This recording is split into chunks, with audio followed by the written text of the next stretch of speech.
Kimbia Mission Academy is in a very unique position. It sits about 70 miles from New Amsterdam, which is the closest small town, about 30,000 people. And another 70 miles up the river is a community called Kakwani, which is probably about 10,000. And between those two communities, there's no secondary school. So we have the only secondary school within sort of 150 miles of river. So we are getting students from different parts of the Berbice River and different parts of the country.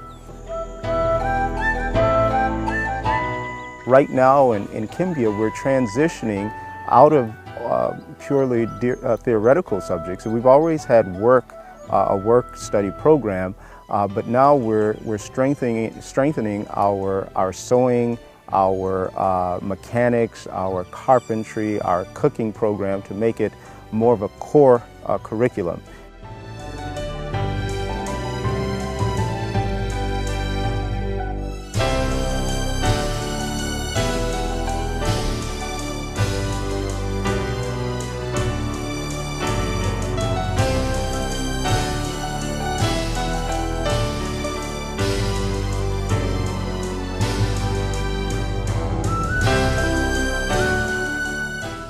In addition to that, we're getting more heavily involved in evangelism, outreach.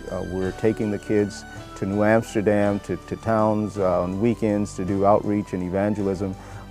We really want to get back to basics so that the students could leave here knowing how to repair a chainsaw, knowing how to make dresses and skirts, and how to do a lot of practical skills. Right now in Kimbia, we have 35 students. And we have some day students as well who are from the local village. We have 5 staff. I'm here from Bolivia filling in as the director until we're able to recruit another mission couple.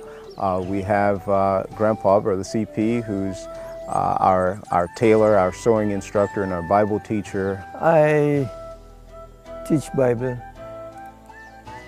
and tailoring, sewing.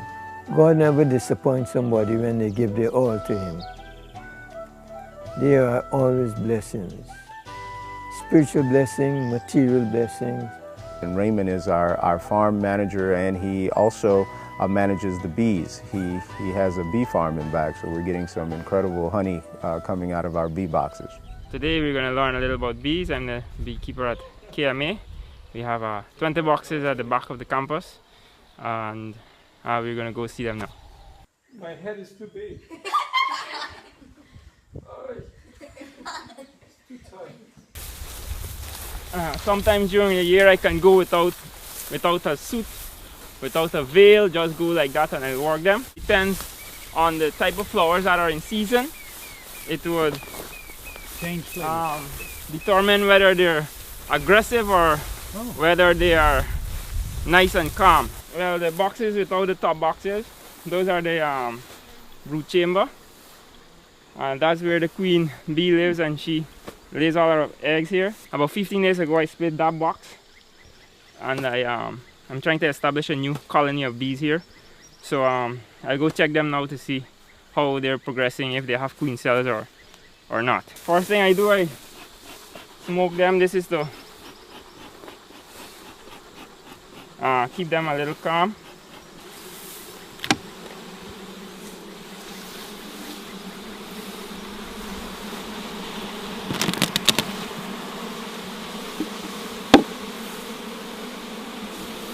I usually put a plastic, this is not a norm, I usually put a plastic on top so I can open them easier than normal.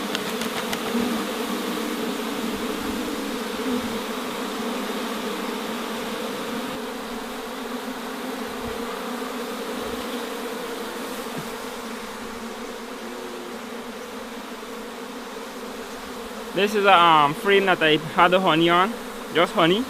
As you can see, they ate most of it out. If you look inside here, you'll see that there are pollen there, a few eggs, actually young bees that are in there, and these were queen cells. So I'm just gonna take these off.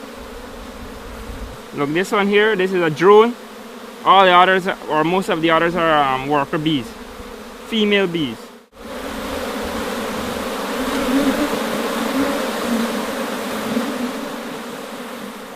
certainly our approach is to start with these younger people at 12 years old and prepare them, train them to do so, learning how to do things with their hands, working with the Bible, and learning how to present God's message to different people in the interior parts of Guyana. My favorite subject is mechanic, right? Mechanic. And why I like mechanic is because, you know, sometimes in the future you could get chainsaw or so and you could fix it by yourself. We have sewing class, we work in the garden, we cook in the afternoon in the kitchen. I enjoy it and being here in Kimbia. My favorite subject is carpentry. Why? Because I like working with wood. It help you to learn to make all kinds of things. It's a pleasure to be here at Kimbia, so I can understand more about God, because when you're not like in Adventist school, it's more difficult when you're in a secondary school and not Adventist school. So it's a pleasure here to be at Kimbia, so I can learn more about God and draw more close to Him. The whole idea is so that they'll fall in love with Christ, that they will love His work, and then we'll have a pool of missionaries to draw from our schools. Right now it's working. In the past 10 years, we've graduated several students, and many of them have decided to be missionaries, some for shorter term, some for longer term.